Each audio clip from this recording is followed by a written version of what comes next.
to Bloody Good Horror.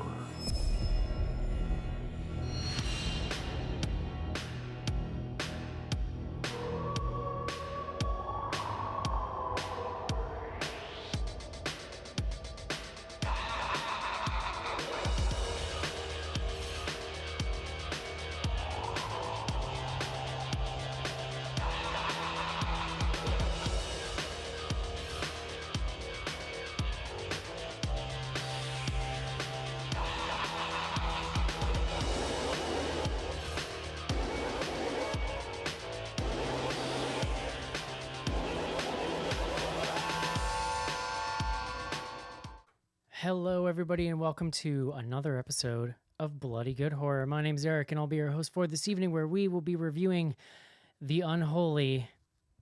It's the opposite of holy. Not holy is, I think, what that means, Caitlin. Joining me tonight, first up from Richmond, Virginia. Please welcome Caitlin. Hello. Next up from Indiana, welcome Casey. And finally, from Chicago, Illinois, he's back, people. Joe's in town. What's up, Joe? Oh, I'm wicked unholy, brah. Oh, jeez. The demon took me down to the Dunkin' Donuts. No schnars tonight, but, you know, we don't need no sneaking schnars. I think we're good. We got this. I think it's for the best. I think he would have had an aneurysm. You know the pandemic's over because schnars is not showing up anymore. That's how you know. Wow. It's over, you guys. We did it. Congratulations. All right, Joe, welcome back to the show. Please tell us what we're drinking tonight. Beer guts.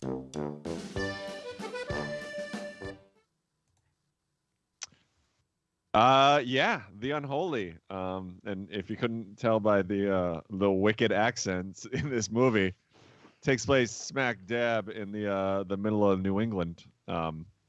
Which, you know, just prevalent. So obviously you got to go with a New England IPA, but you know, when you're getting unholy and the devil's with you, you might as well double it up and go with a double New England IPA, which I did from the good folks at Church Street Brewing, which is in Illinois, but this beer is their Brucifer, which is, you know, demon things. So for those of you, I know I've talked a lot about New England IPAs, but it was a style that kind of popped up like 3 or 4 years ago, maybe even 5. But it was kind of an answer to like these West Coast IPAs, which are like super hoppy, like over the top, like tons of bitterness in them. And this is kind of like a mellowed out version. So there's still a lot of hops in there, but it has kind of this like smooth mouthfeel, as we like to say. So it's not nearly as like, you know, make your mouth pucker and just, you know, blow your taste buds away. So it's a lot more drinkable, even though, I mean, this one comes in at 9% alcohol, so it's up there. But like they're just, I think, a lot easier to drink, and they've kind of become like the trend or the fad right now, which, you know, a lot of people, you know, look down on, but I think they're great. I'm a big fan of them. You see a lot of them have like almost like a hazy look to them, which this one does. Obviously a ton of hops, like you definitely get that flavor, but it's not like super overpowering.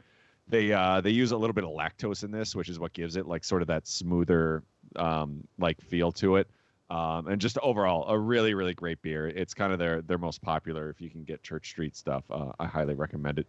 churchstreetbrewing.com is their website, and yeah, big thumbs up. Where are they based out of? They're Illinois, actually, like right around here. I forget the town, but weird. Like, yeah, just the Chicago suburbs. Fackin'. Yep. Cool. All right, Joe, thank you for that. It is time. Let's take a quick break so that we can review The Unholy. This is it, Jennifer. Your big break in TV. From the prime time. Main feature.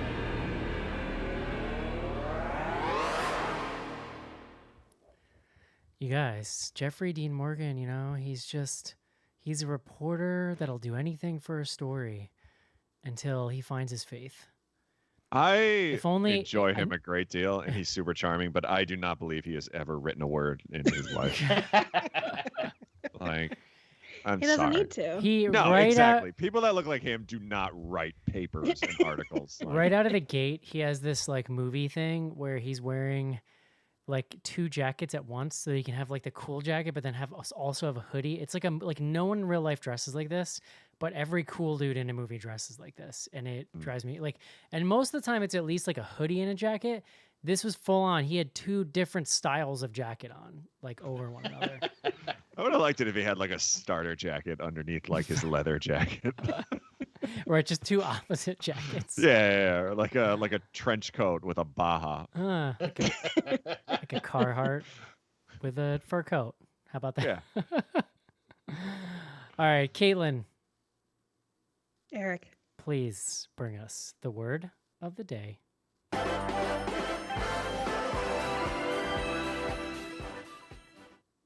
I'm so excited. This is my first word of the day. Ooh. I when we said over email that we had Caitlin, we didn't need John. I didn't realize like full on just replaced him. Like, Yeah. wow, all right. Coming for his just job. a mediocre white guy, Joe. It's not that hard. Eric was We're really all turned all off by replaceable. that man bun. Yeah, what happened last week that you have turned on him? Go ahead, Caitlin. Well, so the word of the day is sanctum. Ooh. Sanctum, from the Latin sanctus, means holy. And in this instance, a holy or sacred site, perhaps even one that a person could make a religious pilgrimage to. Does it say anything about Kern dolls? I really wanted to do Kerndall, and I was like, is it K-E? I don't know how to spell it. I, for real, the first time they said it, thought it was a weird accent thing, and they were saying corn dolls. Yeah, thought I they were was- dolls. I thought it was like that's how South Park would say it. Yeah, Like, Kerndall. That's kind of what I assumed. Caitlin, The Unholy, produced by Sam Raimi, Robert Tapert. They of course run Ghost House. Is it Ghost House Productions, which was sort of kind of an early attempt at a Blumhousey kind of thing. Like it's just some horror people to get together, do a studio that just does horror, find projects they like. But it's never really been as successful, honestly, as Blumhouse. Like Blumhouse kind of came on the scene doing the same formula and blew it out of the park. But I was actually to the point where I was surprised to find out that Ghost House was still around, because they don't really strike me as making a lot of impactful horror these days. But I thought it was interesting that they produced it. I would also like, Joe, if you could, when you get a moment, look up the director's name. I'd really like to hear you try to pronounce it. Oh, I've got God. it right here if you want me to try. No, I specifically want Joe to try, because Specifically I know Joe. you can say Fair. it. It's Where very is it? Greek. Director Evan. Holy shit. Splatopoulos? Spilopoulos. Balki Bartakamus is his name. Jake Gyllenhaal. Yeah. Spilopoulos. Very Greek gentleman, it sounds like. Anyway, Yeah. fun game. Yeah. Caitlin, tell me what The Unholy is about. So The Unholy, it came out in April of this year, and it is based on the 1983 novel Shrine by James Herbert. The director was, I'm going to try Evan Spiliotopoulos, Yeah. maybe, and I knew produced by you- Sam I- Raimi and Ghost House. I knew you could do it. That's my best attempt, at least. Had a budget of 10 million and has grossed about 31 million so far, so commercially successful, I would say. Has some pretty major names in it. We've got Jeffrey Dean Morgan and Katie Aselton, and also Carrie Elwes. So a pretty serious cast, but the movie opens with the hanging and burning of a witch named Mary in 1845, and we see her spirit get commanded into a corn doll for safekeeping. And in the present, And then buried 3 inches into the ground to ensure someone finds it in a really Placed obvious, over here. in a very obvious place with a marker on top of it. That's very hard to miss. very shallow. And so we get Jeffrey Dean Morgan's character, Jerry Fenn, a disgraced journalist who had gotten in trouble for fabricating stories. Oh, And I now it appears wonder- he's some sort of goofy paranormal investigator for some kind of disreputable publication. I wonder if that's a Boston thing. There's an area in Boston called the Fens, and it's where the name of Fenway came from. Oh. Yeah, they also had the town that they're in is called Banfield, which I not. think comes from like baneful Well, magic. Oh, maybe. And there's a million fields in Massachusetts. I can attest to that. But yeah, I Isn't actually this- I looked it up. There is no Banfield, but there is a Banfield Animal Hospital in a different Massachusetts town. I was about to say that's where. They're a chain. Yeah, they're a chain. That's Oh. where I take my dogs. Oh, So, okay. like the entire time when they were talking about this, I kept thinking I did not know that. That's interesting. Yeah. it's an But unholy yeah, pet that makes smart. that makes sense, Kaylin. Like a take on like Banefield. Yeah, baneful magic is what a lot of people refer to instead of saying like black magic, which is kind of outdated and racist. But so we have Jeffrey Dean Morgan. He finds this court curtain doll and smashes it unintentionally, but also kind of intentionally and jokingly, trying to stir up a story. And Yeah, he's with like that, he's like a thing that, for anybody wondering, this does not exist. Whatever this thing is, he is. But he's like it's kind of after the model of like an old school news stringer. Like if you've ever seen Nightcrawler, which is kind of like a very fictionalized version of that. It's kind of like that, but he works for like websites and he's writing freelance for like a 12-year-old kid in the beginning. Like it's so dumb. Like it just doesn't make any sense. But his boss is paying him $150 per goofy supernatural story. But his whole deal is that he's like a kind of fallen writer who's doing like this dirt work now for like day rates, basically. Did we Yeah. ever find out like why he was like kind of excommunicated from the writing community? Like they hinted at it, but I He's a never loose- really. he's He a was loose- making up stories. He's a loose yeah, he cannon, fabricated some stories. They didn't specify really on the stories, but About they did ghosts? specify. Yeah, I missed that part of it. But I was it's not They surprising. phoned it in. Like literally, it was just over the phone talking with his like former boss. So, Yeah. but he smashes the doll as a joke, and with that escapes the spirit of a witch, and that spirit disguises itself as the Virgin Mary, and performs miracles, namely curing a deaf mute girl named Alice. And Alice helps to spread the message that she thinks is of the Virgin Mary, but is actually of the witch Mary. And the site where all this happens sort of becomes a holy site of pilgrimage. And we can get into the details as we sort of parse it out. But essentially, Jeffrey Dean Morgan's character goes from disgraced journalist to having broken a major story about a religious miracle to being really concerned that these aren't miracles at all, but something more sinister. I like it towards the end when he works out a deal for himself based on like his access to the story, and then all this crazy stuff happens in the plot, and then she calls him back in the middle of it, and he's like, "Oh God, what? Oh no!" And he completely forgot about it. He's like, He "Oh my forgot that he like had an article. To write. All right, let's dig into it here.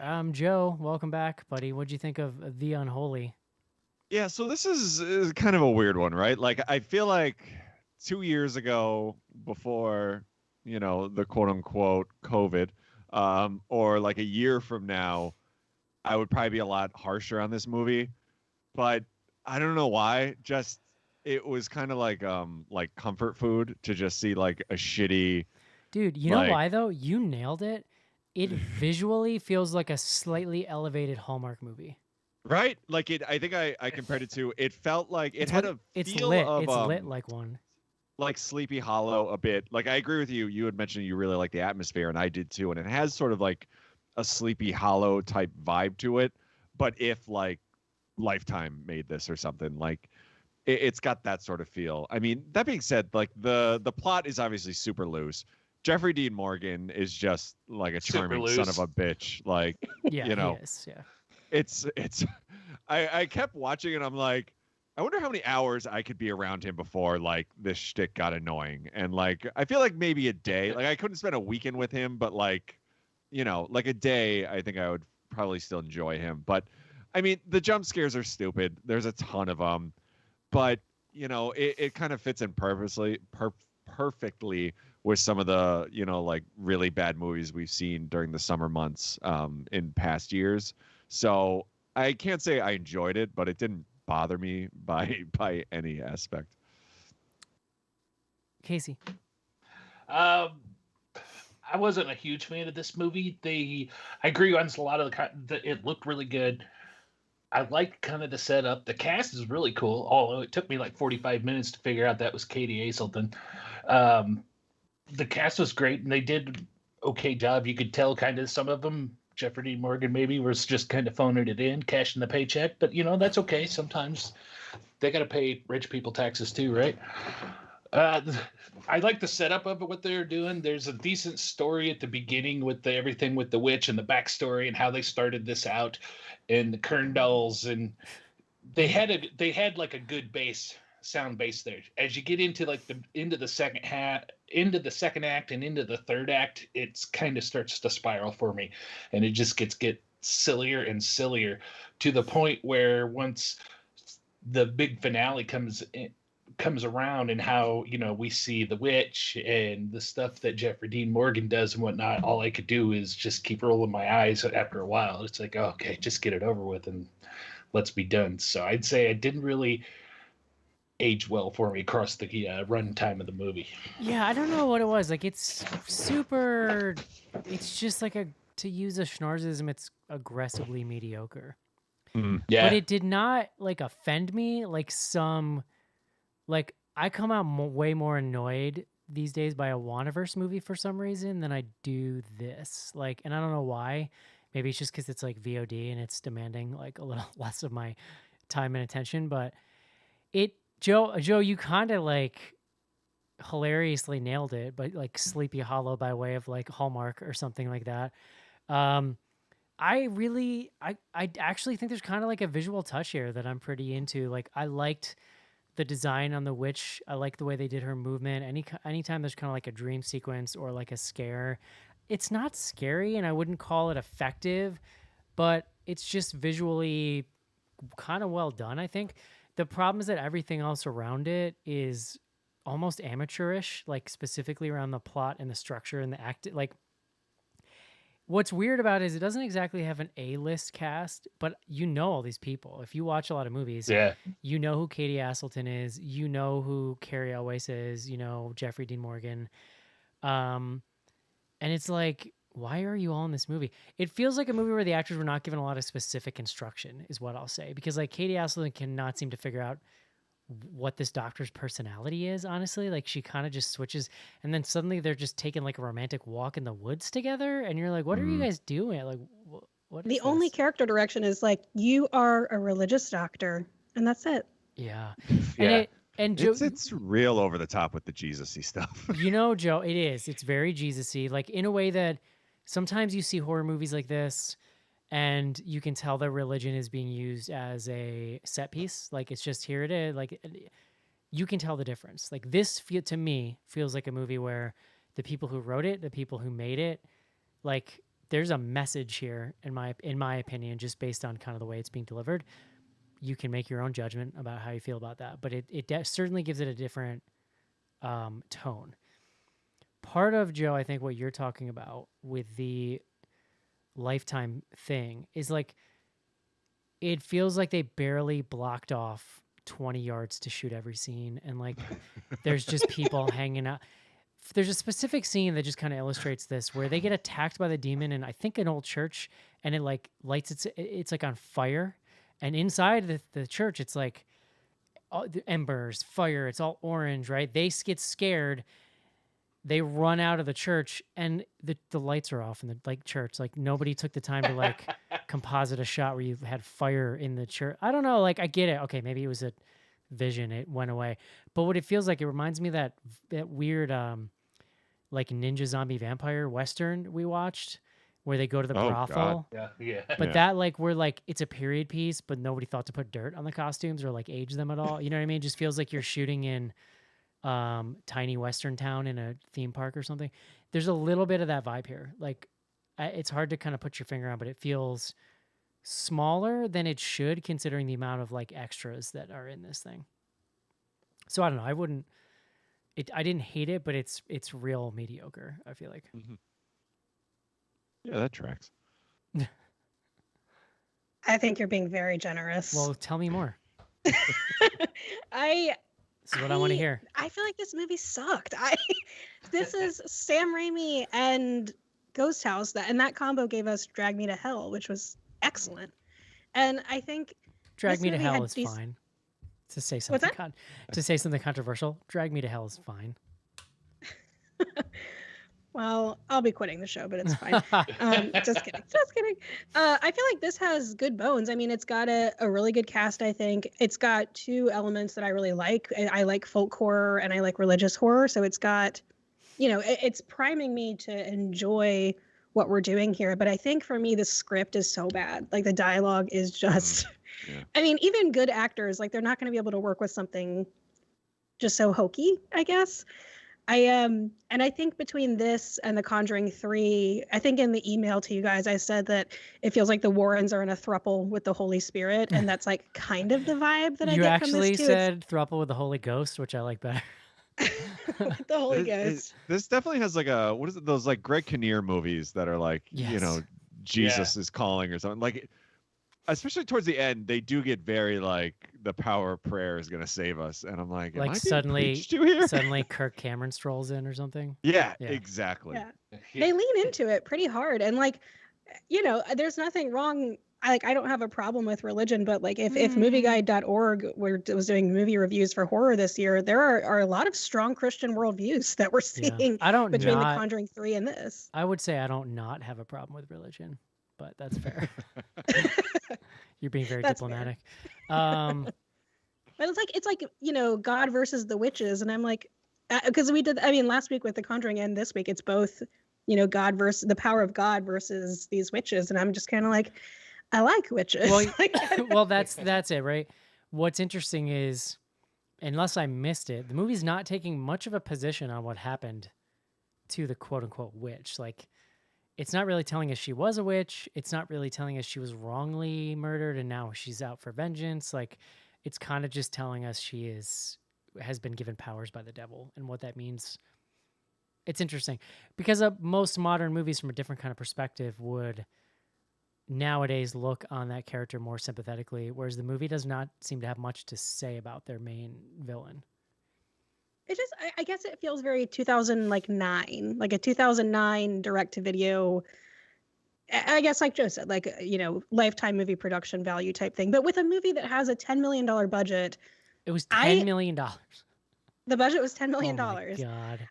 Okay, so then I thought the design wasn't great. Like, she looked like a Dementor, which, like, shout out Harry Potter, I guess, but like, come on. You said that. I've never seen a Harry Potter movie, so my only exposure to Dementors is that scene in The Office where Michael Scott talks Prison about Mike. it, yes, but I liked the atmosphere and like the way it was shot. But I will say the actual digital effects for a $10 million budget are kind of trash. Now that I know that. Yeah, Well, It's very, yeah. And the way that they used it too, like, these were the most unoffensive jump scares I've ever seen in a movie. Like, so telegraphed and just like, They're very. they might as well they're have like tame. given you like a warning, like it's They're- coming. They're tame, and not just in it's not startling way. It's also not. Yeah. It's not scary. It's very like matter of fact the way it's done. Exactly. Well, they like have, the blinking motel sign behind Jeffrey Dean Morgan, and you're like, well, it's going to come. And then it's like, there it is. And there's a scene where Jeffrey Dean Morgan's character has filmed Alice, the girl who's like sort of spreading the message for who she thinks is the Virgin Mary, and like you see the witch like come through the like distortion in the video, and I was like, oh no, like that one really, I was like, oh geez, come on. That felt very 2009. Like, that felt like The Ring to me. I was like, come on. Side note, and you all probably could have guessed this, but Jeffrey Dean Morgan and Paul Rudd own a candy shop in Rhinebeck, New York. Oh my God, that sounds delightful. What's it called? Samuel's Sweet Shop, Rhinebeck candy store they saved from being closed after the previous owner, a friend of theirs, passed away. Wow. Oh, Where's it's Rhinebeck, awesome. New York? Is that where like the city thinks is upstate? Is that kind of thing? Dutchess County. So yeah, it's like Hudson Valley area. So it's a little bit A up little there. bit up there, yeah. God, can you imagine you just walk in and they're both working at the counter? Yeah, they've got like the Oh, aprons yes. on, and it's like the candy shop worker from Willy Wonka and the Chocolate Yes. Factory. They're like sliding can around on those, Sliding I ladder. can actually Yeah. imagine Paul Rudd doing that, not Yeah. Jeffrey Dean Morgan. If Jeffrey Dean Morgan handed me a Reese's cup, I might die. Like, It's like Paul Rudd is there. Explode. It's like Paul Rudd is there in the outfit, but Jeffrey Dean Morgan's just smoking a cigarette. Well, yeah, Yes. Paul Rudd's like, making it rain gumballs and stuff. Jeffrey Dean Morgan's in the back, like making the fudge, like. Swearing about those damn kids. Fudge Daddy. Man, that totally threw me off. That's all I can think Yeah, sorry. about. I love the look on Jeffrey Dean Morgan's face when I guess it was Katie Aselton. This is during their randomly out of nowhere romantic walk in the woods. I think it's then when she tells him that the Kern dolls are sometimes used to like trap spirits, or maybe that's Carrie Elways who tells him that. But he gets this look like ruh-roh, like this really funny. Like he puts it together that he probably like released something. Well, and then later he like confesses that he did it, and she goes, "You didn't tell me that." Like she's like he's in trouble. There's also the weird like there's another weird like that scene wasn't meant to be humorous, but this one I guess was when he thinks he's gonna get the job or he's gonna get the story, and he gets up and he like gives himself a little, I think, funny pep talk in the mirror. I think it's funny. It's supposed to be. Who's back? This guy. Yeah. Okay. That's not at all the vibe of this What's up, movie. It's shooter? like this movie's like a very dour Jesus movie, and he's just like cracking wise in the middle of it. Do you think Well, this is a prequel to The Walking Dead, and like this is his start? Mm. He at the end, for me, the hokiest moment is like they're gathered by the priest's grave, Alice's uncle, and she can't speak anymore, and they're signing again. And she was like, "How do you know about like if my uncle's in a better place?" And he's like, "Signs faith." And I was just like, "Oh no, Yeah. this is so cheesy." There was like a nod that like, oh, maybe the Lord was working with us or something too. Like there was towards the end they got like super over the top with the Well, like power prayers. When gonna it do this. starts going off and they go back to Carrie Elways and they're like, I think we know what this is. I think it's this like witch demon or whatever. Carrie Elways is like, oh yeah, I kind of suspected from the start. So I started researching and I found all this info. You're like, that pretty much negates every action you've carried out Right? through the whole movie. Yeah. Like you just were like chill, thinking it might have been a demon or something. Let's talk about Carrie Elways in general. I'm generally a Carrie Elways fan. I loved Princess Bride and all that stuff. He's like the definition of phoning it in here. Well, Everyone that- here, I'm worried about their financial situation. Yes. Like, why did Yeah. you do this? Movie? Yeah. Do you need a loan? dude, Katie Aselton is married to Mark Duplass, right? Like, Yeah. I think Yes. she's doing okay. Well, and that's the thing. Yeah. I'm like, are y'all good? Like, why Yeah. are you in this movie? I mean, Well, but Carrie yeah, and Elwes's accent was a fucking atrocious. Right? He was like, "Our Lord, our Father." who Yeah. art in heaven." But you could still hear a little bit of like the English accent. I'm like, why didn't somebody cut this off? Like at a certain point, like cut bait. Like, The I wanted character him to didn't even be. feel that big. I just wanted him to be more evil. Like, if he's gonna be bad, and I don't know if he was bad. I just wanted him to like, I don't know. I got the impression his intentions were he was excited that the church was getting attention, so there would bring money in, and like that was his motivation. Like I didn't so much think he was evil as he was like trying to profit off of this. Yeah. yeah. His character was a real thinking man's Step three. character. Step 3, a lot profit. of layers. Yeah. So what else, guys? I don't The know. hokiest part for me, and that's really what kicked off my eye rolls at the end of it, was that romantic walk with Jeffrey Dean Morgan and Katie Aselton, because they go through all this crap, and the girl's not like either one of their kid or anything, but they're falling in love over the kid, and then it's just like, come on. Are We they? can have one movie without nobody falling in love with Jeffrey Dean Morgan. Yeah, it, well, They it don't comes have so to fall in love. it comes Just so late agree. into the movie after she's acted pretty, I would graciously say, indifferent to him, that it's weird kind of how it comes out of nowhere. Well, Yeah. she like buys him a drink or something at the restaurant, right? And like Mhm. the waiter says like from the lady, which is like what they call this, spirit or whatever that's floating around. And he like leans out of the booth. He's like, "Oh, wrong lady." And I'm like, this guy's gonna fuck now.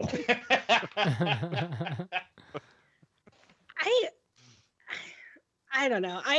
For me, that part was like, I think for me, where I really lost it, where like the stakes get so high because there's people all over the world watching this service that Carrie Elwes is like orchestrating, and if they say the prayer or whatever to what is actually the witch 3 times, like all the souls of the people will be damned. And for me, like those stakes are just like too high. Like my disbelief, I just like I can't get there. You know what it is? Those damn Marvel movies. Everything's got to be the end of the world. Yeah.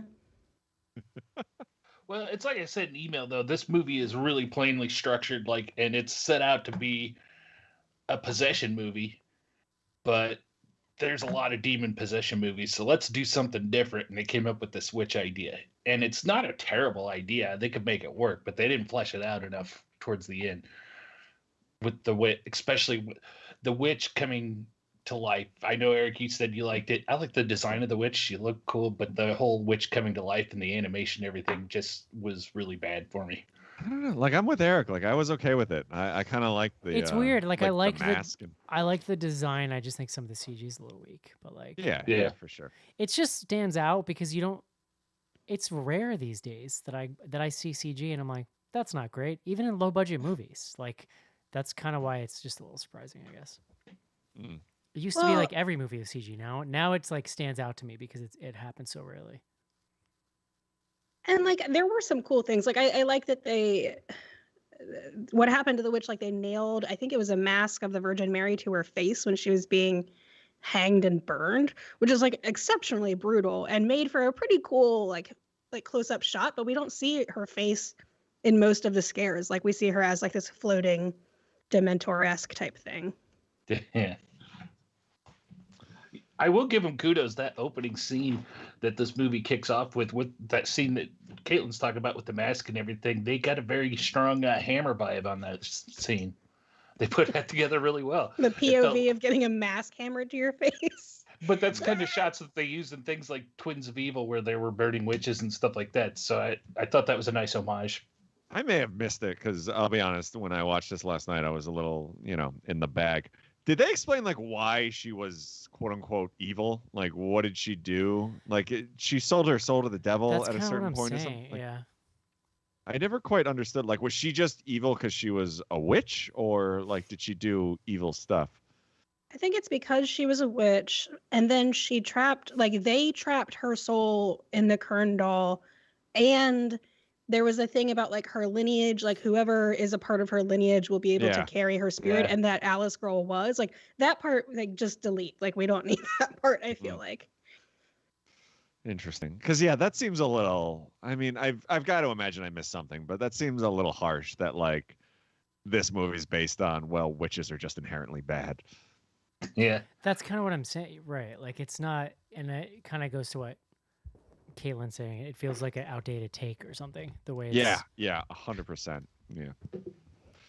Oh Jesus. No, sir, it's not great, and that's about all I have left to say. Is there any? Yeah, I feel like we're only like 40 minutes in, but I feel like we've kind of wrapped it up here. No, I agree. I got nothing. All right, well. Except that I thought we were doing censor right up until this morning. Yeah. When I emailed, which is weird because that email you made the call that we were not. Yeah, I know. I got indignant. I woke up. I'm like, when did this happen? And I wrote back. I'm like, what? I thought we were doing censor because censor, by the way, looks amazing. And Casey just wrote back, we all agreed to it on Monday. And so I hit the like expand thing and I looked at the thread and there I am saying, let's do Unholy. It was like I was looking at an email written by another person. It was actually kind of disconcerting. I worry about you sometimes. I don't even smoke, Joe. That's just my brain. I know you skim over, you forget the emails, but this one really concerned me. Like this one, it was like 2 days ago. Like it didn't even happen.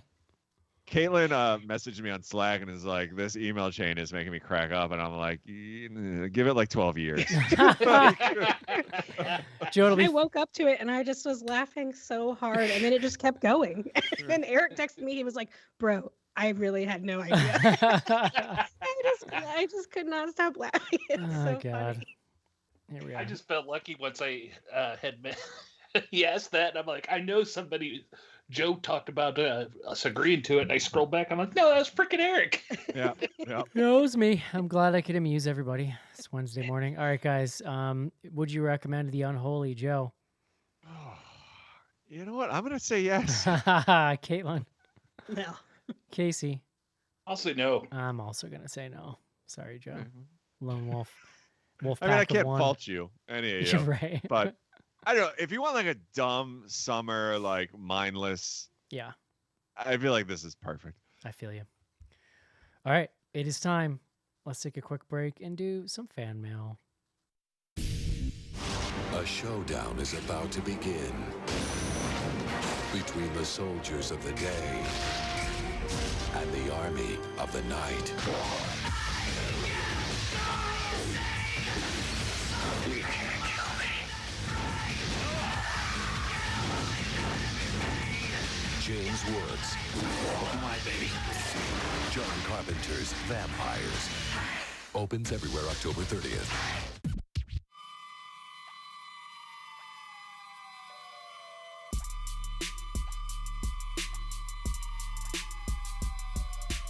Hey, I'm Joe Bob Briggs, and you're listening to the Bloody Good Horror Podcast.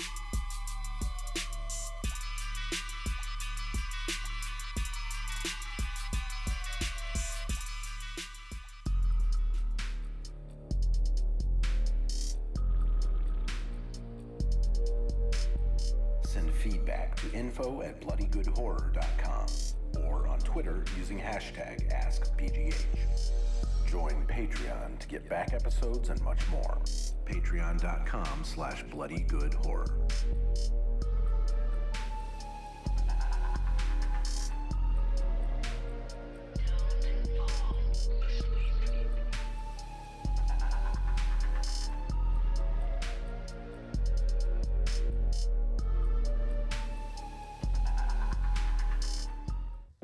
And we're back.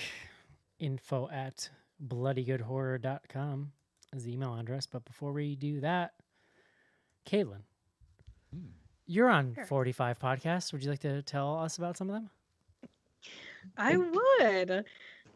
So I'll start with the newest project. And I know that he's watching right now, so I'm gonna embarrass him and make him feel all kinds of awkward. But I am working with our buddy Joe Ferry on a podcast called Films at First Sight, The man, where we the myth, are. the legend. What's that? The man, the myth, the legend, Joe, not He BGH is. Joe. Not BGH Joe. Yes. I love him very much, and that alone is going to make him uncomfortable. But we're working on Films at First Sight, which is the concept is where one of us has never seen a movie for the first, and we're showing it to the other for the first time, and we're also going to have some guests on. So we recorded Die Hard, which I went 32 years almost and never saw. So I saw Die Hard for the first time. I'm going to make him watch Now and Then for the first time, I have and not we're going to seen sort of. either of those movies. What is Now and Really? Then? Yeah. Oh my God. I wish Cece was here. She's seen it. It gets compared to Stand By Me a lot. Like they call it like the girl version of Stand By Me. But if any woman in their 30s, I bet, loves. I like that you're shocked we haven't seen this. Like, what? Yeah. I haven't It's a seen. classic. I haven't It's so seen good. Die Hard. So Well, You- I haven't seen what? Die Hard. I'm really not into 80s action movies as much as I am 90s action movies. Like, I'll take Con Air or like some shit like Love that Con Air. any day of the week, but I'm just the 80s ones don't really do it for me that much. Well, and like Joe hasn't seen Rosemary's Baby, which is a big one for me. So, we're going to show each other movies for the first time and have some friends on that haven't seen something and just do it without, gatekeeping or shame or anything like that and get some of those first impressions. And we're also, Elizabeth is helping Joe cover the Chattanooga Film Festival for some of the new releases there. So, yeah, we're having a lot of fun with it, and the trailer should go up on Friday.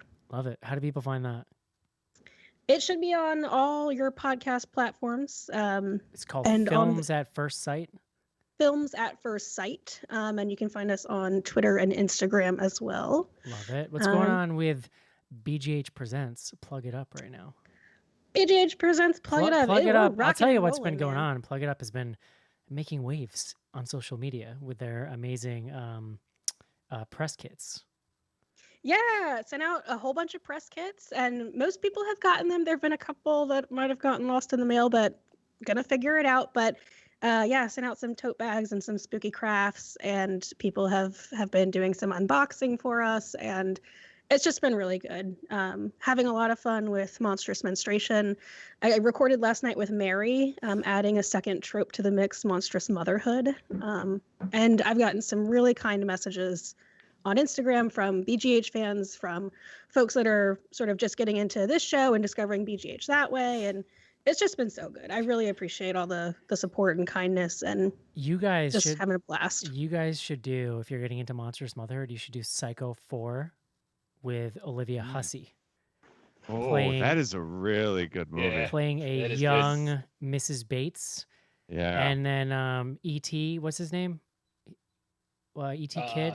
The guy who played Elliot. Yeah. I know who you're talking about. he's like as a teenager, and there's like a lot of weird psychosexual shit happening, and like it's fucking crazy. It's a crazy movie, and I think would be right in your alley there. Yeah, I have Psycho on the list, and I will add Psycho 4. Maybe we'll do the ones in between too. Do it. But- I mean, honestly, all the Psycho sequels are super interesting because they're sort of all made in different eras of horror. Like they all have their own flavor, kind of depending on the time they were made. So it's kind of cool.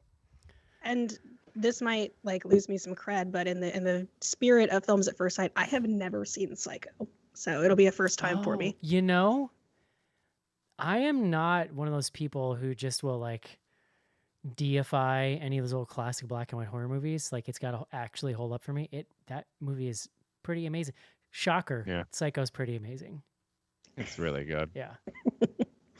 I showed the 9-year-old Creature from the Black Lagoon on Sunday, and she was very apprehensive about black and white, but ended up really enjoying it. And, Nice. That's Very amazing. cool. It's kind of got a little amazing. misty. Yeah. I'm excited. So Terrific. I was talking to my daughter today, and I said, I watched a scary movie today. And she said, oh, yeah? What was it about? I'm like, well, it was about like a scary lady. And she goes, did she kill a human? And I was like, she's 5. I was like, yeah, she did actually. I was like, it's just make believe though. And she goes, I know that. I'm like, all right, dude, cool. Listen, I was just trying to keep things cool here, but I guess but I was just like, let's keep like going down this road and see where it goes. It was pretty adorable. I enjoyed it. did she kill a human? That's going to be like a new segment on Bloody Good Horror. Oh god, that's like a listing from a movie guide. 4 killed humans. Did you kill a human? Upper male nudity, strong Christian worldview, and killed X number of Killed humans. humans. Real quick, as we're talking about podcasts, we should also give a shout out to more BGHers, Mondo, Jody, and Jason, who are doing Dads from the Crypt. Their show, I think, is in most like podcatchers, at least the trailer, so you can go subscribe. They're dads reviewing Tales from the Crypt episodes and giving dad advice. This sounds like a good one for you, Joe. You have tons of dad advice. Yeah, I'm not going to listen to that, but it does sound. And I'm very saying fun. for you to be on it, Joe, is what I'm saying. Oh, yeah. I don't know, man. I got things. Eric, Anyway. talk about the theme song. I produced their theme song, and it was a lot of fun. It's spooky. Sounds like Tales from the Crypt. So check it out. They've got actual audio from the dude. From John Kassir. Yeah. Yes, The Crypt. it sounds good. Eric did a good job. He's being honest, but Who's Eric? He seems cool. he's all right. Depends on the day. Yeah, Dad's from the Crypt. One email this evening. Caitlin from Kissimmee. That's in Florida, Joe, in case you didn't know. Already so excited at the possibility of a BGH meetup in Atlanta. Told myself if it came close to Florida, I should go. So only being a 9-hour drive is unreal. Hoping I don't chicken out when I know the day. Listen, let me tell you this, Caitlin, right now. I'm sick of having conversations with people that don't go and are like heartbroken that they didn't go when they watch it on social media. So I'm just giving you the warning now. And also like, that's part of the reason why we're trying to move around a little bit and do some different areas, because we know there's people all over who want to be able to go and can't always make it out. Like we've been mostly in the Midwest. So we're specifically doing these things in different places so that people like who say live in Northern Florida could come and see us. Anyone within a 9-hour radius is really what we're looking for. So anyway, that's still TBD, but we're looking at 2022. Get excited, people. That's it for email, Joe. Oh, I've stretched as long as I can. you want to do some tweets? I would love to. Got some tweets over at Twitter. At BG Horror is our Twitter handle. We use the hashtag AskBGH if you want to send in a question, make some comments, do what you got to do. First up, Alex Jones. That's definitely not Alex Jones. This is a good one. Did anyone on the panel grab some of those sweet Ray-Bans that Joe was hawking on his Twitter last week? I got 2 pairs. I don't know what you're talking. I don't know what he's talking about. Joe got hacked. Yeah, apparently I got hacked because wow. I was posting like Ray-Ban discount. How did you get hacked? I don't know. I don't know how this happens. It happened to my Instagram account a few months back too. Wild. Yeah. Change your passwords, Joe. I did. I changed a number. So I'm sure I'll be fine. You must be like a desirable account to hack. I was gonna say, like, that makes me kind of feel like I've like made it or something. Like, Next up, Deus Ex Manoti. That's my friend Renee. Who's the hunkier boy? Carrie Ellis in The Princess Bride or Jeffrey Dean Morgan in literally anything? I think Jeffrey Dean Morgan. I think that they're very different vibes. I think it depends on what you're into. Yeah, I want a man's man, so I would go with Jeffrey Dean. Younger me's got to go with Carrie Elwes. I could go either way. Roberts. Yeah, I could go. He's pretty cool in that movie, Carrie Elwes. Yeah. He's like real slick.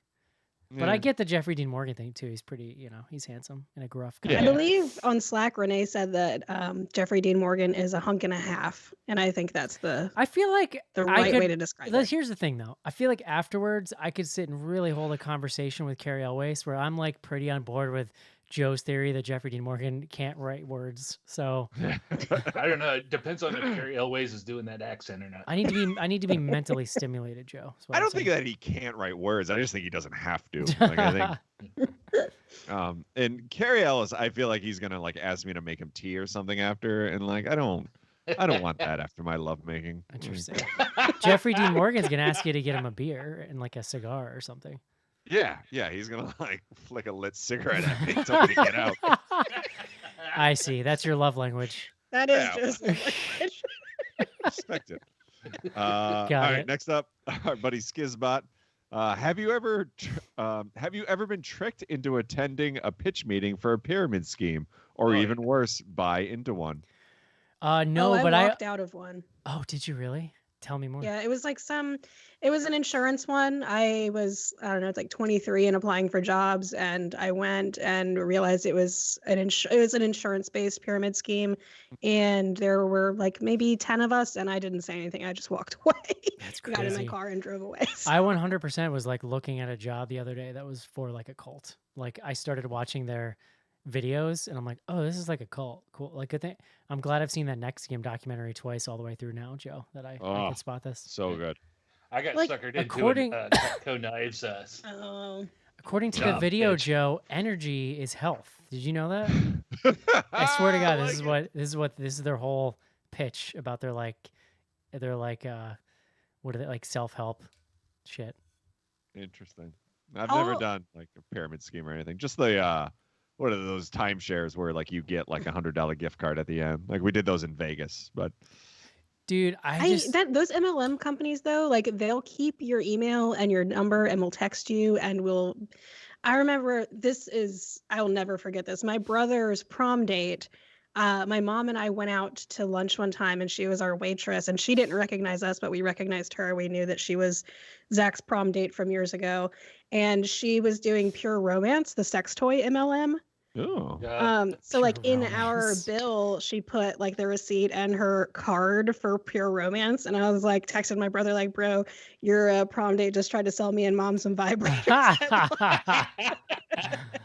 Dude, there's nothing scarier than a person stuck in an MLM hole. Like there is a woman that Joe and I went to high school with, who I then worked with professionally for a few years after that. And like after that, she fell down one of these things, and it's, how deep it is when the deeper they are, the less likely they are to say what they're actually selling. Mm-hmm. They just sell. They say DM me, I'll tell you. But they just sell like affirmations, basically. Like, yeah. Don't you want the opportunity to be able to control your wealth, Caitlin? That's all I'm saying. I'm just asking. Hashtag boss babe. I'm just asking questions. That's all. If they make you uncomfortable, that's a problem with you. because I was Your trained 9 to 5 is a pyramid scheme. because I was Eric. trained by a narcissist to try to make you feel bad about your life. Oh God, we should so recommend. next- What's that podcast, Caitlin? The Dream. The Dream.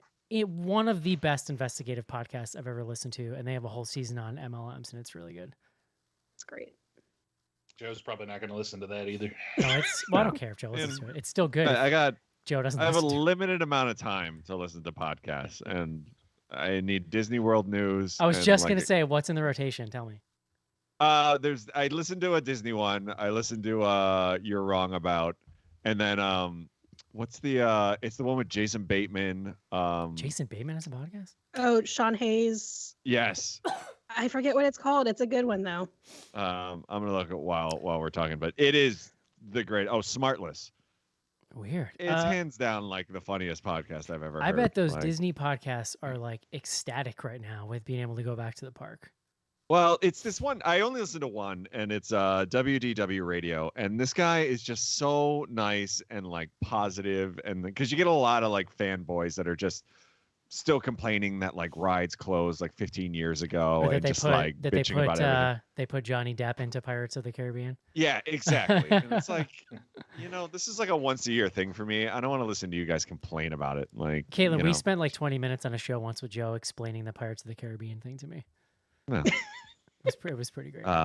So anyway, next up, I sent you guys the this tweet because you need to see this picture. It's from our friend Jen. Drop your linen. Which of you would look best with a circle beard? And apparently this is a thing where you like. None of us. It's not a good look. Yeah, No. it's not good. It makes your head look like a melon a little bit. Do you see how round this head is? Right. I'm not going to accentuate that. It makes your head look rounder, which is not good on anyone really.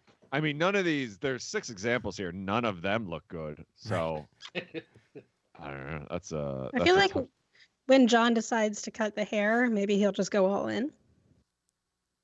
Maybe. I mean, it's about if he kept it long, but like in like the circle, like that could be something. Dude, he's looking like such a tech bro these days. It's hilarious. All right. Next up, Lord Zombie. What's XIII? Is that 13? Sure. That's what Yes. that sounds Yeah. like. All right. Lord Zombie 13. Did anyone feel like this movie was made for TV and accidentally got played in theaters? I mean, yeah, I think we all. Yeah. did, right? Wait, this movie went to theaters? It was, yeah. It had a Oh, theater run. I know. Wow. Okay, that blows my mind. Yeah. It is. mean, this not movie wide, is like, it absolutely was- sub theater level. Yeah, Yeah, I you assume could've it paid mostly 20 played bucks. in like Texas and Florida. Like I think that's where like, it showed. Texas and Florida. All right, next up. Last on Twitter, our buddy Adam, that's attorney at Space. Have you ever watched a movie just because you were attracted to an actor in it? I mean, like literally, I don't think I watched any movies in like the 80s and 90s like that. I wasn't. Yeah. I mean, yeah, of Um, course. I watched that. I love Florence Pugh. She's my girl. And Chase and I watched Fighting with My Family, the wrestling movie, and I Oh. didn't think yeah. I would care for it, but I love Florence Pugh, so that was Yeah. a sell. But it was so fun. It was so cute. It looked really good. That was pretty- the production meant of to that actually was watch that and forgot Pretty- about it until pretty you mentioned legit, it. yeah. Watch it. It's a lot of fun. I didn't realize It she is was in good. that. Mhm. That's like the life story of Paige or something. Is that her name? Yeah. Yep. Yeah. Yeah. And I think there's a Megan Fox cameo in there. So Oh, interesting. in terms of pretty people, there's a lot going on. My prerequisite. All right, Instagram. Every Tuesday we post up. You can send in questions in like a little field or whatever. We're Bloody Good Horror on Instagram. We'll answer the questions and then we'll read them on here and answer them again. But first, from our friend who refuses to use the form, what did you do with all your free time the last 2 weeks with no show to record? So we were off 2 weeks ago, and then I was not here last week. I took my my 9-year-old to Hershey Park for 2 days. We had like a little daddy-daughter weekend away, and it Oh, was cool. delightful. It was just the two of you? It was, yeah. We left the 2-year-old at home with the missus, and we did a whole thing. There were some Well, very sweet pictures. It was That very, sounds very cute. delightful. And then Monday I had to have my toe removed from the diabetes, but worth it. All right, and here's our regular questions. First up, Where should I move? Not Richmond, Indiana. Virginia is great. I think it depends on where you are. I mean, if I was seriously considering moving, decide where you want to be during the oncoming Civil War, and Well, move, I and know move there. this listener, and she lives up in Buffalo, New York. Which Oh. I mean, no disrespect to Buffalo, but there's probably not many places that Any number you of can't places move that aren't better. Any number of places would be better. And Joe and I are from New York, so we can say that. Yeah. Like, move get a house to- out in Hackensack. That's what you get for your money. Buffalo, huh? Wow. All right. Pooping, morning or evening? Oh, I saw this. Both. I mean, if you're Why not both? if you've got a proper if you have Working on those. a proper fiber intake like I do, Joe, the answer is Did it? both of When the you read above. that, didn't you think of that Pizza Bagels commercial from like the 80s or 90s? No, Pooping in the morning, Yeah. pooping in the evening. Pooping at Um, supper time. no. I have Crohn's disease, so like just all the time. Right. Always. I'm pooping right now. I'm pretty well scheduled. Like wake up, coffee, poop. That's it. I'll tell you what, when I quit drinking coffee, my body was like, what do we do now? Like this was Yeah. the signal before I had to like totally Yeah. just rearrange my schedule. I would be concerned about my insides if I stopped. Like, This is a timely conversation. I just watched the episode of King of the Hill last night where Hank couldn't poop for like 7 days. The brutal one. all right, I'm going to my first concert in over a year. Any live music plans this summer? Oh, I'm torn. I live a mile down the road from like Indiana's biggest, like the World Theater in Chicago, that size amphitheater. Is it like You it's get like some major acts, but it's it's all country outdoors? music. it's Yeah, it's all outdoors, yeah. lawn seats, all that stuff. Can But it's you- all country music they got coming, so there's nothing good for me there. Is it one of those deals where like if you sit out at night, can you hear it?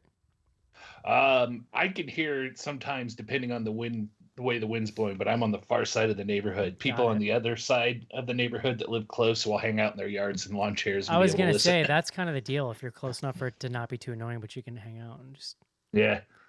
I hate outdoor concerts. It's so hot in the summer. Oh, I mean, Joe would be proud. I actually heard one year Slayer inside my house in my living room from Oh, the that's place. kinda cool. I got tickets to Riot Fest for one of the days, which there's a couple bands that I really want to see and like have for a long time, but I'm terrified because I have not been to a festival since Lollapalooza in 1996. Yeah. I assume there's going to be teenagers there, and I did a number of years at Warped Tour with Delaney in my older age music festivals. Those I are did pretty do fun. Yeah, I'm sorry. I did do Ozfest like in my early 20s. That was awful. Here's a good one, which I'm sure you'll all want to chime in. How are you feeling about Kathy on Real Housewives of Beverly Hills? She's quickly becoming my favorite housewife. And if you're not familiar, Kathy Hilton of Paris Hilton's mother fame and the Hiltons, she is hysterical. Like doesn't need to be there and just like completely aloof to the whole thing. She is big thumbs up. A little breath of fresh air. And then we actually got a follow up. Also, thank God I didn't ask this last week. I see Eric is a housewives hater. #rude. I did swat someone down last week for asking a housewives question. That's correct. Door 1 or door 2. Also, there's a virtual hug for you all. Keep up the good work, sir. Thank you. Thank you. Door 2. Yeah. Who wins in an actual fight? A young Neil Diamond or 50-year-old Fred Durst? Oh, fucking Diamond. Diamond all Neil the way. Diamond. Fred Durst comes from a land where you might have a box cutter on you or something. Like you got to be careful on a dude like Fred Durst. I don't think he's gonna get close to Neil Diamond in his aura though. No. Neil Diamond, like he's got a soft soul, but he grew up on the rough streets of Brooklyn in like days of yore. All right, he's not to be fucked with. it's a really solid question. Good job. Yeah. Summer shorts, 5-inch inseam or down past the knees? That's a great. I don't know about past the knees. I bought actually some like ripped like jean shorts. Not ripped, but they're like cut off jean shorts. So they're a little longer than like normal shorts, and I'm kind of into it. It's not usually my thing, but I'm a dresses kind of gal in the summer. The older I get, the shorter my shorts get. Like, I'm not like that into anything the past the really. knees now is like that's for the kids. Yeah, I'm And, not really that into the short shorts. I've I been love wearing nothing but cargo shorts for like the last year and a half.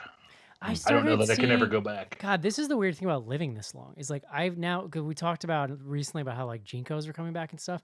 I started seeing like cargo shorts in the store, and I'm like, it took me so long, like in the early 2000s, to be like, okay, I don't think these are cool anymore, so I got to stop buying these.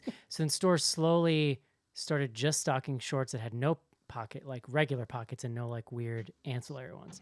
But now it's back, and I'm like, well, what do I do now? I don't know.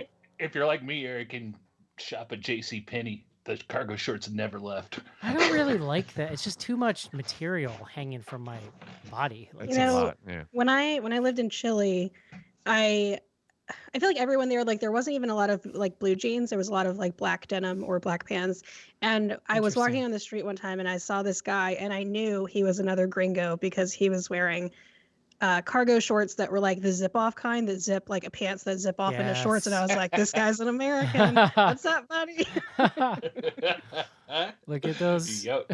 You did not buy those here. Look at those Hi. practical pants.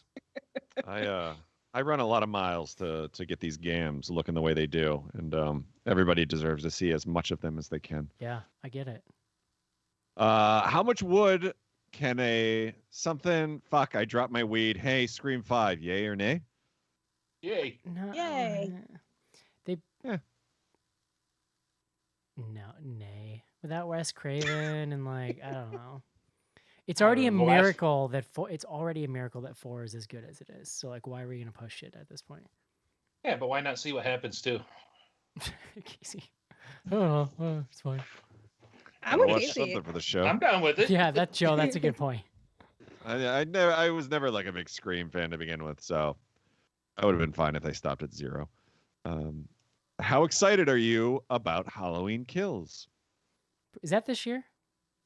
I think so. Pretty excited. Very excited. Yeah. Obviously, we're very enthralled. I thought it got bumped to next year. Oh. Dude, Maybe. I've been listening to those John Carpenter Lost Themes albums. They are so fucking good. Highly I recommend. find myself putting on was it 2018 Halloween Yeah, that's all good the too. time. Like I Yeah. put it on in the background, or if I have a normie friend that's coming over and like I want to have something on, but something that's not going to be like too niche or too offensive, I'm like, oh, they'll get it. He has another one that's like a bunch of around the same time. That's a bunch of reimaginings of the original themes from the original movie. That's pretty interesting. It's like Halloween Returns or something. That's all Joe done. If you lost one of your hands, what would you attach to your stump? Joe, read your response because I liked it. A hand, right? Like a hand. Another hand. And you just put another hand there. What if it can't be a hand? Hook? Oh, maybe like a a whisk? That's on brand for you. Yeah, I mean, a little. Oh, these eggs. I was gonna say Yeah. fork, like a fork and spoon combination. A fork, yeah, or spork, just a spork. That would work. That is what Yeah. they An call ash that. with Yeah. a chainsaw. All great answers. What holiday that doesn't have one deserves a horror movie about it? None. I mean, what holidays don't have a horror movie? I think they have a lot of maybe Arbor Day. that was my answer actually. I bet there's some stupid spoof movie called Arbor Day Yeah. out there somewhere. I'm sure there is. Yeah, I don't know. That's a good question. Old school horror question: favorite series? Jason, Freddy, Michael, Chucky. So Elizabeth and I were having like a pseudo debate about this on Plug It Up. She was talking about how, as a younger horror fan, she liked like the strong silent types, like the slow stalk and kill Michael, Jason, and how I really liked like the wisecracking Freddy, Chucky. So I don't know. I lean Freddy, but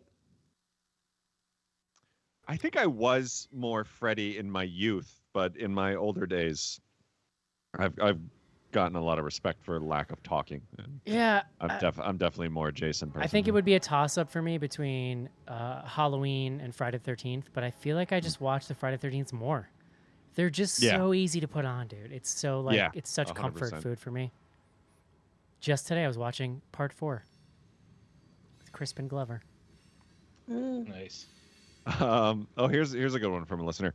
About half of Slack has eaten pet food. Just making sure this gets addressed on the show. Yeah, gross. I missed that conversation apparently. Well, so there's a channel where we started. It's been like over a year now, where every month we do like one of those, like you see them on Facebook and like Twitter. Once in a while, it's like 30 questions for like the day. Like day one's like a song with the word blue in the title, and day two is like something you listen to at prom, and like so we started doing one of those, and this one's is what is it? It's like It's hard. Would you rather's? Yeah. So it was like, would you rather eat 2 rotten tomatoes or a can of cat food? And everybody picked cat food, and then started talking about how they had already eaten cat food. I've eaten a milk bone. Yeah, I don't think I've ever eaten any sort of animal food. Actually, now that I think about it. What are you dressing up as for Halloween? Dude, it's June. Like what? Yeah. Oh. I'm not When a big I- dress up person. Also, I I've don't- decided I'm just going to be Schnars every year for the rest of my life after last year. When I watched what's that zombie heist movie that just came out? Oh, Army of yeah. the Dead. Army of the Dead, like the Queen, the Queen zombie. That was a pretty cool look. That's a good one, yeah. 2 more here.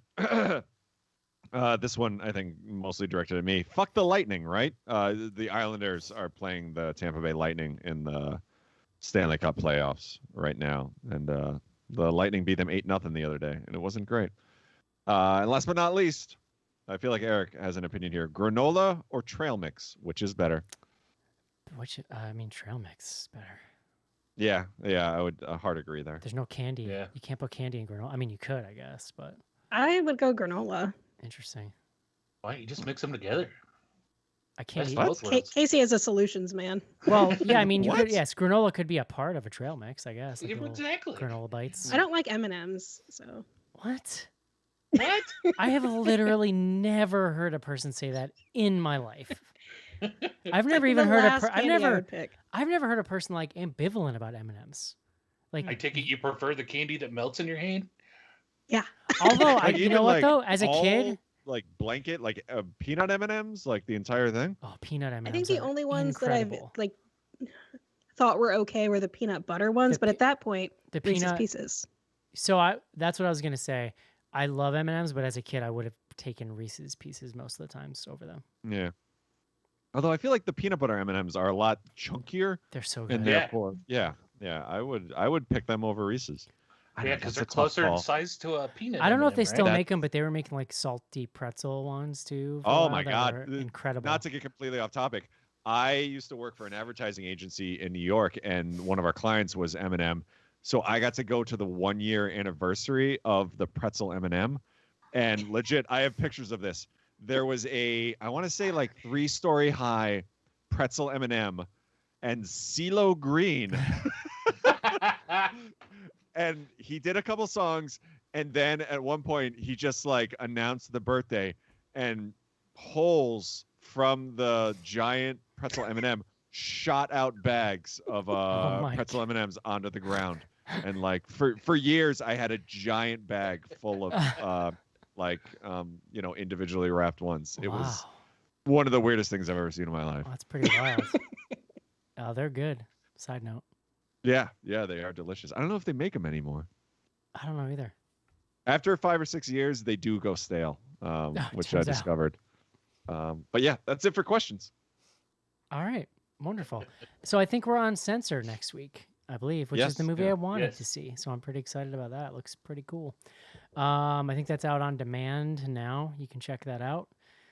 And It's also in theaters. I'm gonna go and see it in the theater with my friend Maddie this weekend. oh, what? That's cool. Interesting. Spell it TH. Roldal Crow. So don't forget to check out Plug It Up in iTunes, Spotify, everywhere now. Check out Films at First Sight and Dads from the Crypt. And yeah, that's going to do it this week for BGH. Hope you enjoyed the show. We'll talk to you next week.